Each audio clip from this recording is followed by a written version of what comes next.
کہ یقیناً گھر کے بزرگان اور والدین کی بہت اہمیت ہوتی ہے، اور یقیناً نوجوانوں کو اپنے لیے ایک مناسب رشتہ تلاش کرنے کا معاملہ خاص طور سے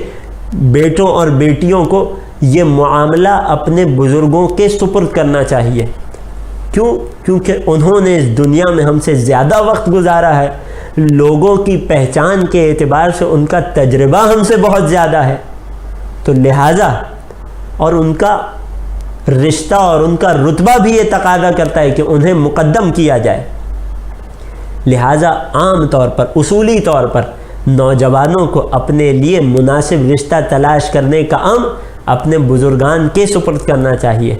لیکن بزرگان کے لیے بھی ضروری ہے کہ جب انہیں کوئی رشتہ مناسب لگے تو نوجوان بیٹے یا بیٹی کی رضامندی کے بارے میں دریافت کریں،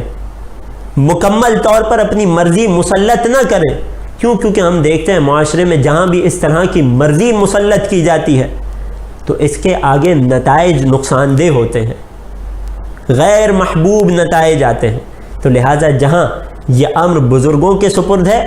وہیں بزرگوں پر بھی یہ ذمہ داری ہے کہ وہ نوجوانوں سے ان کی رضامندی پوچھیں، چاہے بیٹا ہو یا چاہے بیٹی ہو۔